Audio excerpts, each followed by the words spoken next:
Hey, come sit. Now, I want to tell you something embarrassing. Not embarrassing in a big way. Not a story with stakes or drama or anything worth writing home about. Just one of those small, quiet moments where you catch yourself feeling something and then immediately wish you hadn't. Where the feeling arrives before you can decide whether it's appropriate. And then you spend the next 3 days sitting with it because it won't quite leave. Here's what happened. I got an email from Buffer, a scheduling platform, a tool I use to move social media posts from one place to another. An automated system doing what automated systems do, tracking numbers, crossing thresholds, generating sentences when certain conditions are met. The email said, "Congratulations." It said, "Look how far you've come." And I read it, and I read it again. And something in me, something I wasn't expecting, something I didn't ask for, felt seen. And then immediately, before I'd even put the phone down, I felt embarrassed that I felt seen. And that's the thing I want to talk to you about tonight. Not the email, not the platform, not some larger argument about technology and human connection, though we'll get there gently. I want to start with the embarrassment because I think it's the most honest place to start. The embarrassment wasn't random. It was pointing at something. Because here's what the embarrassment was actually saying. Underneath the reflex, underneath the quick self-correction of it's just an algorithm, it doesn't mean anything. What it was actually saying was this: you needed that, and you didn't know you needed it until it arrived. And that's a strange and uncomfortable thing to sit with. The idea that something automated, something with no understanding of what the year had cost, no knowledge of what you set aside to keep showing up, no awareness of the mornings you almost didn't, could surface a need you hadn't even named for yourself yet. But that's what it did. It said, "You've been here consistently, and that counts." And something in me exhaled. I've been thinking about what I'm calling the year of Tuesdays. Not a specific year, more of a concept. The long, unremarkable stretch of showing up to something when nobody is watching and nothing is finished, and the results aren't visible yet. The creative work that happens in the in between, the habits that held, the sentences that finally came after weeks of circling, the small, true things that don't have a milestone attached to them because milestones are for the things that look finished. And this thing, whatever you're building, is still becoming. The launches get witnessed, the big moments get marked, people show up for those, the congratulations arrive.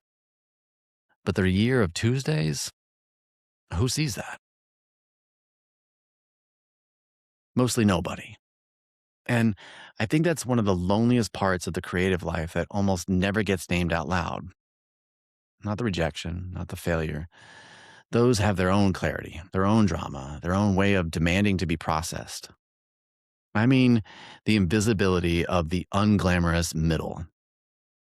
The long, quiet stretch where the real work happens and the most honest witness to your effort is, apparently, a scheduling platform crossing a threshold. And here's where I want to hold two things at once, because I think they're both true and don't want to resolve them into something tidier than they actually are. The first thing is this: there is something genuinely lonely about a creative life where the most consistent witness is automated, where the thing that notices you're showing up is a system rather than a person, where the acknowledgement that lands most precisely is generated by something that has no idea what the year cost you. That's worth naming as lonely. Not dressing it up, not turning it into a lesson about gratitude or perspective or the unexpected gifts hidden in ordinary moments. Just lonely. That's the true word for it. But the second thing, the automated witness sometimes sees something real. Not because it understands, but because it's watching in a way that the people in our lives often aren't or can't. It's tracking the consistency, The accumulation, the quiet mathematics of returning to something day after day when the return feels uncertain. And sometimes, not always, but sometimes, it surfaces something true that you hadn't stopped to honor in yourself. The email didn't create the year of Tuesdays, it just held up a mirror to it. And I needed to see that, even from a machine, even at the cost of a small embarrassment. So here's what I want to leave you with tonight. Not a solution, not a call to go build better community or find your people or create the kind of human witness network that makes automated emails irrelevant. Maybe that's true. Maybe that's worth building toward, but that's not what this is. This is just a question. What anniversary are you carrying that nobody has marked yet? Not the launch, not the finished thing, the other one. The year of showing up quietly while life was happening around it.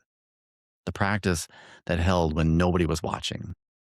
The slow accumulation of small true things that never got a threshold, never triggered a congratulations, never made anyone's highlight reel. What is the year of Tuesdays that you've been carrying alone? I'm not going to tell you it's enough that you know, because I don't think that's always true. I think we are wired to need our own effort reflected back.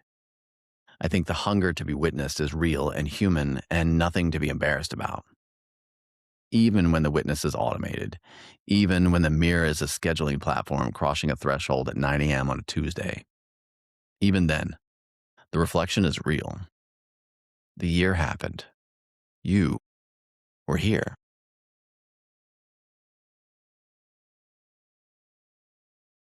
That's all I've got for tonight. Thank you for being on this porch with me. Take care of yourself.